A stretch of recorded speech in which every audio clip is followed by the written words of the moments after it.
Movie शुरुआत होती है। चैंग नाम के एक लड़के को दिखाया जाता है जो किसी की शादी के लिए तैयार हो रहा है और कहानी स्टार्ट होती है पास्ट में, यानी कि सन 1994 में, जहां चैंग स्कूल में पढ़ा करता था। उसके दो दोस्त भी होते हैं जिसके साथ वह हमेशा मस्ती करता है। इन्हीं की क्लास में चिया नाम की एक लड़की है जो स्कूल टॉपर है। सभी टीचर और सभी स्टूडेंट उसे बहुत पसंद करते हैं। चैंग के दोनों दोस्त भी उसे प्रपोज करना चाहते हैं, लेकिन चिया इन तीनों पर कभी ध्यान भी नहीं देती। वैसे भी चैंग को चिया में कोई इंटरेस्ट नहीं होता, वो हमेशा शैतानी करता रहता है। ना ही उसकी पढ़ाई में ध्यान है और ना ही अपने करियर में। ये तीनों हमेशा क्लास में सबसे पीछे बैठते हैं, हमेशा मस्ती करते रहते हैं, टीचर की बातों पर कभी ध्यान नहीं देते। जब टीचर पढ़ा रहे होते हैं तब वो इनसे सवाल पूछता है, इन्हें खड़ा होने के लिए कहता है, लेकिन इनका क्लास में ध्यान नहीं होता, इसलिए टीचर तीनों को क्लास से बाहर निकाल देता है। जिसके बाद वो चिया को बुलाता है और कहता है कि आज से तुम चिया के आसपास बैठोगे ताकि तुम्हारा पढ़ाई में ध्यान लगे। हालांकि चिया ऐसा नहीं करना चाहती, वो इन तीनों को पसंद नहीं करती क्योंकि चिया को वह स्टूडेंट बिल्कुल पसंद नहीं है जो पढ़ाई में अच्छे नहीं है। लेकिन टीचर की बात को टाल नहीं सकती, इसलिए अगले दिन से चिया के आसपास बैठना शुरू कर देते हैं।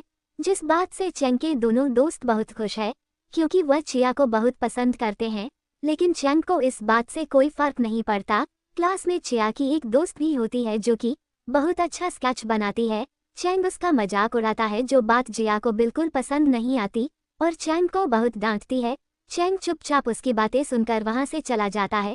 दरअसल स्कूल में जितने भी लड़के हैं वो सब चिया को इम्प्रेस करने की कोशिश करते हैं क्योंकि हर कोई उसे अपनी गर्लफ्रेंड बनाना चाहता है, लेकिन चिया किसी में इंटरेस्टेड नहीं होती। चैंग के घर का माहौल भी ऐसा नहीं होता कि कोई उसे पढ़ाई के लिए बहुत ज़्यादा पुश करे। हालांकि उसके माता पिता चाहते हैं कि वह पढ़े, लेकिन कोई उस पर ध्यान नहीं देता, इसलिए चैंग वही करता है जो उसके मन में होता है। वहीं अगले दिन जब सब बच्चे क्लास में होते हैं तो इंग्लिश की टीचर आती है और कहती है कि अपनी इंग्लिश बुक निकालो। चिया अब अपने बैग को चेक करती है तो आज वह अपनी बुक लाना भूल गई होती है, इसलिए अब उसे पनिशमेंट मिलेगा। ये बात चैंग को पता चल जाता है, इसलिए अपनी बुक वह चिया के डेस्क पर रख देता है और खुद पनिशमेंट के तौर पर चिया को अपने सर पर उठाकर खड़ा हो जाता है। चिया जब चैंग की बुक को खोलकर देखती है तो उसमें अजीब अजीब सी चीज लिखी होती है जो देखकर उसे बहुत हंसी आती है। पूरा दिन और चैंग के बारे में सोचती रहती है, इसलिए वह चैंग के पास जाती है और उसे कहती है कि तुम पढ़ाई में क्यों नहीं ध्यान देते। चैंग कहता है कि अगर मैं पढ़ाई में ध्यान दिया तो मैं तुमसे आगे निकल जाऊंगा, तुम क्लास की टॉपर नहीं रहोगी। ये कहकर वो वहां से निकल जाता है। कुछ देर बाद फिर से चैंग के पास जाती है जो अपनी साइकिल को साफ कर रहा होता है। चिया कहती है कि मैं तुम्हें कुछ असाइनमेंट दूंगी जिसे तुम उन्हें अच्छे से तैयार करना, जिससे इस बार टेस्ट में तुम्हारे अच्छे मार्क्स आएंगे। चैंग कहता है कि मुझे इससे कोई फर्क नहीं पड़ता। चिया कहती है कि तुमने अगर इसे पूरा अच्छे से कंप्लीट किया तो मैं तुमसे हमेशा अच्छे से बात करूंगी। चैंग उसकी बात मान जाता है। वह घर जाकर भूल जाता है कि उस असाइनमेंट को पूरा करना है, पर रात को उसे याद आता है, इसलिए अपने मन से वह आंसर लिखकर अगले दिन चिया को दे देता है। चिया कहती है कि ये तो ठीक है, लेकिन अगली बार जो भी आंसर लिखो वो टेक्स्ट बुक से लिखना, और उसे एक और असाइनमेंट देती है। हालांकि चैंग के लिए बहुत मुश्किल है क्योंकि वह कभी पढ़ाई में ध्यान नहीं देता, लेकिन फिर भी चिया के कहने पर वो असाइनमेंट को इस बार टेक्स्ट बुक से कंप्लीट करने की कोशिश करता है। ये देखकर चैंग की माँ बहुत खुश हो जाती है क्योंकि उसने सालों के बाद आज पहली बार चैंग को पढ़ते हुए देखा है। अब चैंग उस पूरे असाइनमेंट को कंप्लीट करके अगले दिन चिया को दे देता है। इसके बाद वह क्लास में सो जाता है क्योंकि वह पूरी रात सोया नहीं था। चिया उसके असाइनमेंट को देखकर बहुत खुश होती है, साथ ही उसके दोस्त भी हैरान होते हैं। तभी इन्हें पता चलता है कि बहुत जल्द इनका टेस्ट होने वाला है। चिया चैंग को और भी चीजें प्रिपेयर करने के लिए देती है जिसे वह अपने घर में प्रिपेयर करता है। साथ ही इंग्लिश की रीडिंग बहुत जोर जोर से करता है, जिससे उसके नेबर परेशान होकर बाहर आ जाते हैं और कहते हैं कि इतनी जोर से पढ़ाई मत करो, लेकिन चैंग को उसकी कोई परवाह नहीं होती। वो अपनी रीडिंग कंटिन्यू रखता है। अब अगले दिन जब वह स्कूल में जाता है तो चिया से कहता है, आज जो भी हम पढ़ाई करते हैं वो 10 साल बाद उसका हमारी जिंदगी में कोई यूज नहीं होगा। चिया कहती है कि हमेशा काम को फायदे के लिए नहीं करना चाहिए, कभी कभी जिंदगी में सिर्फ काम को काम की तरह करना चाहिए। वो कहता है कि तुम हमेशा बड़े लोगों की तरह बातें क्यों करते हो। चिया उसकी बातों का कोई जवाब नहीं देती। दरअसल अब इनकी अच्छी दोस्ती हो चुकी है, जो बात चैंग के दोस्तों को पता है, इसलिए चैंग से कहता है कि अगर तुम चिया को मेरे लिए लव लेटर लिखोगे तो तुम इसके बदले में पूरे साल का तुम्हारे कोल्ड ड्रिंक का खर्चा मैं उठाऊंगा। चैंग उसकी बात मान जाता है। अब वो चिया के लिए इंग्लिश में लव लेटर लिखता है और जब क्लास में कोई नहीं होता तो चिया को लव लेटर देता हुए कहता है कि यह मेरे फ्रेंड ने तुम्हें दिया है। चिया उस लव लेटर को पढ़ती है जो बहुत ही बचकान होता है, पर वो समझ जाती है कि यह चैंग ने लिखा है क्योंकि यह उसकी हैंडराइटिंग है। साथ ही लेटर में काफ़ी सारे ग्रामेटिकल मिस्टेक होती है। वह कहती है कि अगली बार अगर तुम लेटर लिखो तो अच्छे से डिक्शनरी देखकर लिखना ताकि तुम गलती ना करो। वैसे भी मुझे वह लड़के बिल्कुल पसंद नहीं है जो स्टडी में अच्छे नहीं होते। मैं उन लड़कों को पसंद करती हूँ जो मुझसे भी स्टडी में ज़्यादा अच्छे हो। चैंग कहता है कि मैं जानबूझकर नहीं पढ़ता, अगर मैं पढ़ना शुरू कर दिया तो मैं तुमसे आगे निकल जाऊंगा। और अब इन दोनों के बीच में शर्त लग जाती है। चैंग कहता है कि अगर इस बार मेरे टेस्ट में तुमसे ज़्यादा मार्क्स आए तो तुम्हें पोनीटेल बंद कर आना होगा, और अगर तुम्हारे ज़्यादा मार्क्स आए तो मैं अपने बाल बहुत छोटे छोटे करवा लूँगा। दरअसल चिया पोनीटेल में बहुत अच्छी लगती है, हर कोई उसे उस लुक में देखना चाहता है, लेकिन वो जानबूझकर कभी पोनीटेल नहीं रखती।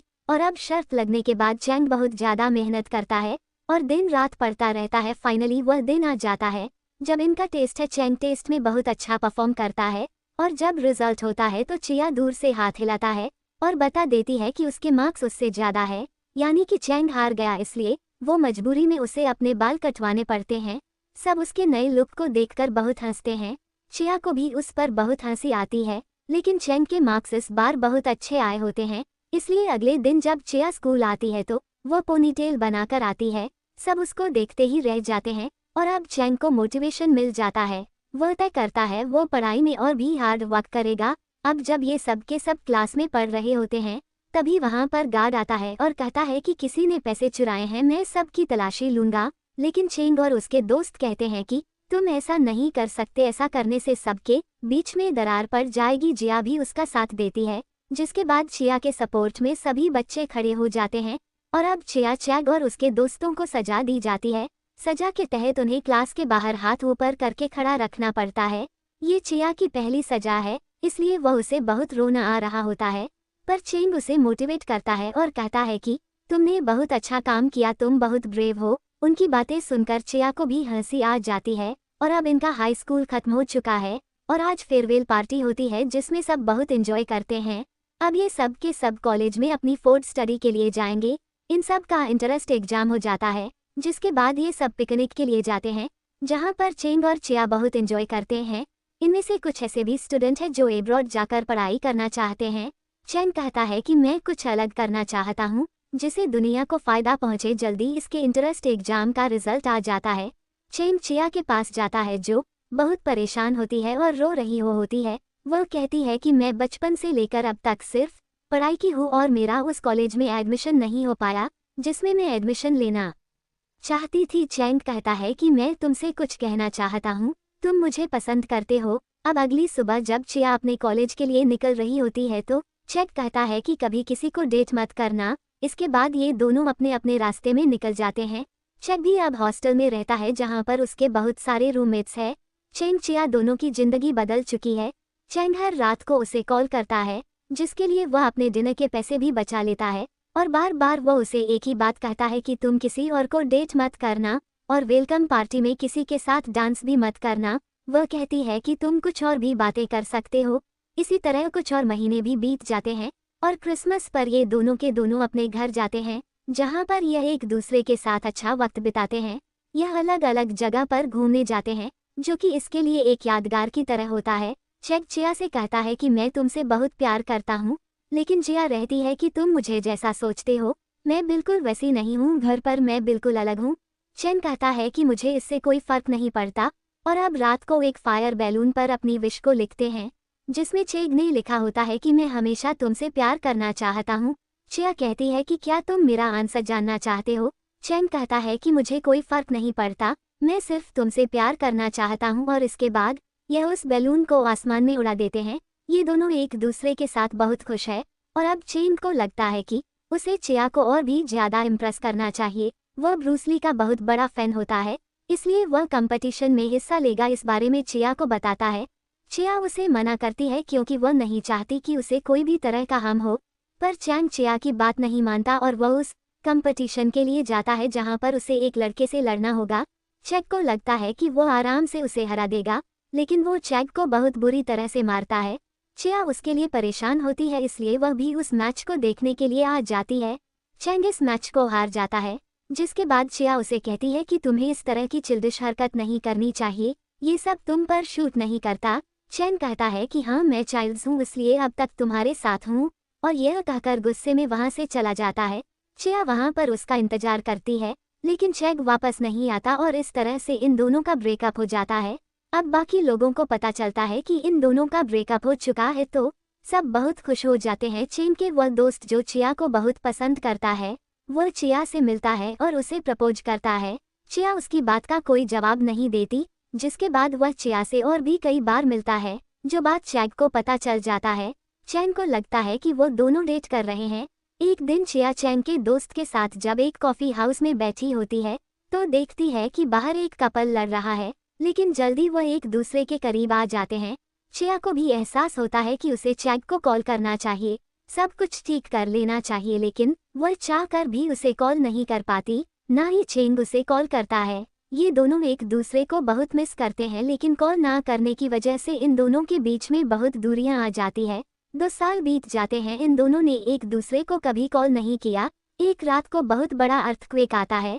चैंग बहुत ज्यादा परेशान हो जाता है। वह अपने हॉस्टल से चिया को कॉल करने की कोशिश करता है, लेकिन वहां पर कवरेज नहीं होता, इसलिए वह भाग कर सड़क पर जाता है, जहां से वह चिया को कॉल करता है।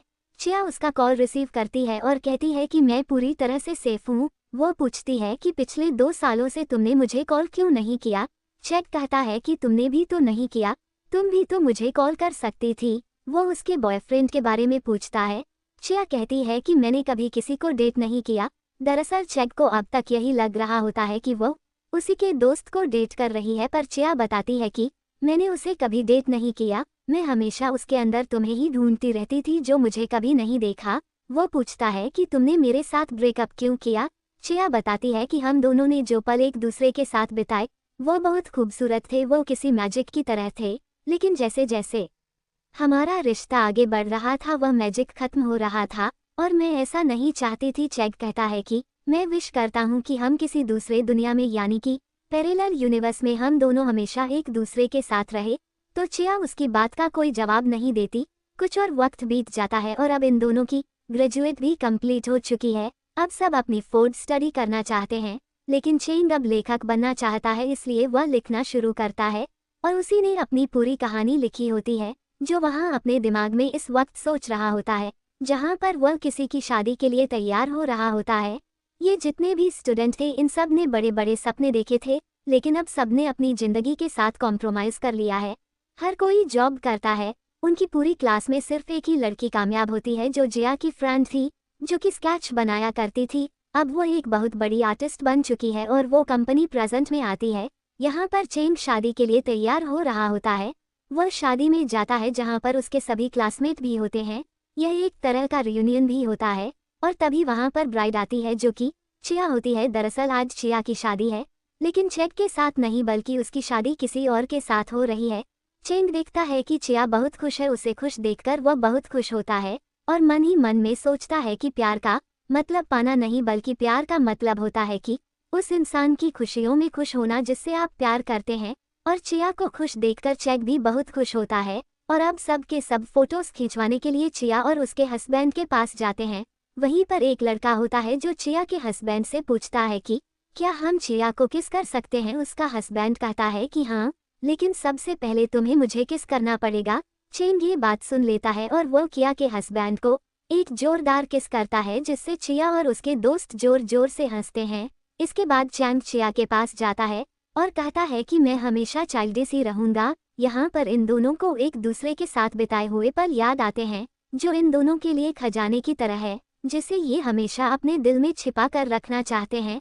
हालांकि ये दोनों हमेशा के लिए एक दूसरे के साथ नहीं रह पाए, लेकिन अब भी इन दोनों के दिल में एक दूसरे के लिए एहसास है। इनके पास उनकी यादें हैं, और शायद असल जिंदगी में भी ऐसा ही होता है, जहाँ पर हर एक चीज़ की हैप्पी एंडिंग नहीं होती, लेकिन इसका मतलब यह नहीं होता कि जिंदगी खत्म हो चुकी है। जिंदगी अपना रास्ता खुद बनाती है। हमें नए लोग मिलते हैं जिसके साथ हम जिंदगी के एक नई शुरुआत करते हैं, और इसी का नाम जिंदगी है। इसी के साथ यह मूवी खत्म हो जाती है।